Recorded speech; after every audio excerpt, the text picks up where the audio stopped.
My name is Mari Lee. I'm 44 and I live in New Jersey. Research to me is defining. To me is about finding a connection to who I am at my core and to just really help to understand where I come from.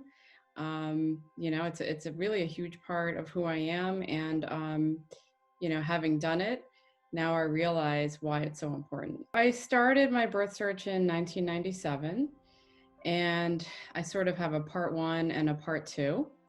So I started in connection with a summer school semester that I did at Yonsei University in Seoul.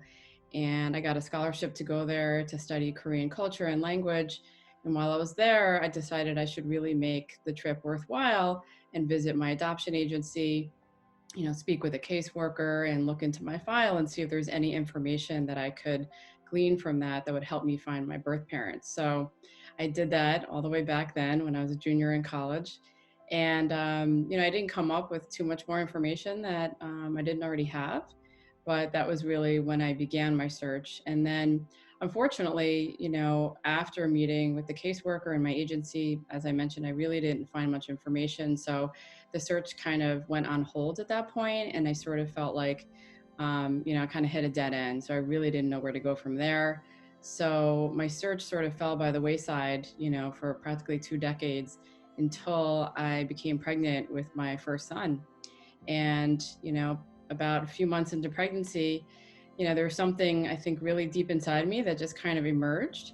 And I realized that I had this imperative to look for my birth parents, to just find this connection to where I came from, because I wanted to be able to explain that to my son, who sort of has this whole kind of missing part of his family history. He won't know who his grandparents on the Korean side are. He won't know sort of where mommy got her smile from or where he got his nose from, um, or at least part of it. So I really wanted that for him, in addition to myself. So I went to Korea, 5 months pregnant in Oh, 2018, in wow. the dead of winter. Wow. My husband came along and, I sort of, met with my agency again. I met with Goal. I met with Professor Lee. I met with the founder of Mosaic Tours, and I sort of undertook a much fuller search at that point. I'd say it's kind of a hybrid answer. I didn't always want to look for my birth parents, certainly through childhood and my teenage years. I really didn't want to have, unfortunately, anything to do with my Koreanness. So certainly looking for my birth parents or trying to understand that part of me, I really, wanted nothing to do with it in a way, right? Because I just wanted to fit into mainstream American culture. So I really wasn't interested in that part of me, even though my parents had sort of broached the topic and brought it up to me.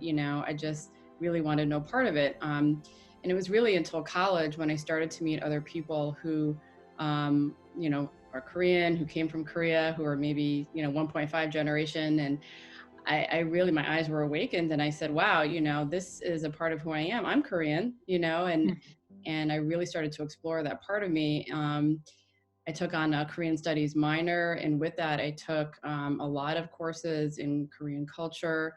I took 2 years of Korean language, and I met a lot of people who helped to introduce me to Korean culture. In particular, a professor of mine, who did help to sponsor my trip to Korea. And that's what sort of started my interest in looking into my, looking to find my roots. The information that my adoptive parents told me about, essentially was my birth date, where I was born, Seoul, Korea, that I had a foster mother for 4 months who took care of me while I was awaiting adoption. There was no information about the names of my birth parents. My parents told me that all that was stated in the records was unknown, but that they were unwed. Um, and, there was information about, I guess, how many cc's of milk I took in, and that I was, a baby who liked to smile a lot. And then, I came over on a Southwest Airlines flight with a few other babies who were also put up for adoption. And I think one of them was named Daniel. My mom remembers the names of these other babies, but that's sort of the information that was given to me by my parents ever since, I could remember. And I did use some of that information in my birth search. The file had a little bit more information than what I was told, but really not that much more, kind of small details. So I feel very fortunate that my adoptive parents, both my adoptive mom and adoptive dad, they understand why I undertook a birth search twice. They supported it. They were very much in favor of me going to Korea. They asked me questions about it. And they really understood why I needed to do this. My husband also has been very supportive. He came with me on the second birth search in 2018.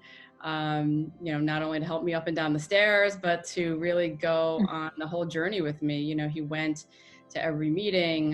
He came with me with all the translators. He helped me talk to the townspeople. He helped me go to the police station, and it was just moral support for me, through that entire search. So, I'd say it was hugely critical because this can be a really, something where you feel really alone. So having someone by your side is really huge. I'd say the main obstacle was really not having the names of my birth parents. That was really kind of the biggest one because it's, beyond looking for a needle in a haystack, it's nearly impossible, to look for someone and you don't even know what their name is. So that has been the largest impediment or the biggest obstacle. And I'd say the second one is the language barrier. So, having been raised in America, English is my first language. I only started to learn Korean in college and I studied it for a couple of years, but, haven't become truly fluent. I know some words here and there, but it was challenging. I wasn't able to directly speak to people through my search process. And a lot of that, you really need to have a lot of conversation. So I relied on translators. And some of the time they actually gave me some misleading information. And I felt like I was on a goose chase at some point. I was sort of led to have meetings that totally, never should have happened or was led to believe certain things would happen. And, so that was kind of unfortunate that I was so dependent on others who knew Korean. I would definitely, thank them, hug them. I would, say thank you for making the choice that you did. I can only imagine how hard it was. Thank you for giving me life and the chance, and to just let them know that I've had a really good life in the States and I still have a really great life. I have a wonderful family and a wonderful husband and son, and just kind of fill them in on my life. And just to let them know that, I don't hold any grudges. Of course, I would have loved to have known them.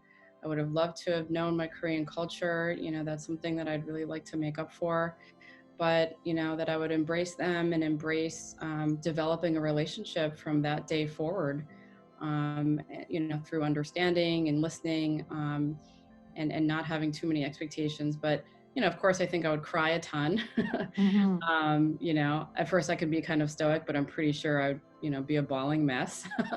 But overall, I think I would have a positive, emotion about it and just be kind of excited about, the days to come. If I found my family, I would have a sense of fulfillment and a sense of knowing who I am in a way that I could never know before. I think one of the things I'd really like to see is more development of, birth parent information over in Korea. So through our partnerships with, entities in Korea, finding a way to get in touch with birth parents or Korean nationals who are the age around when they would have given up a child, to sort of, get their, somehow engage with them so that, um, there's a way to, whether it's through DNA testing or, somehow making that a less scary thing, or even just developing community with them and helping to educate around, adoptees now and what they're looking for and, how much has changed. So I think more sort of birth parent outreach to kind of develop that community and bring us closer in touch with them. I think that's something that I'd find really valuable from Adoptee Hub.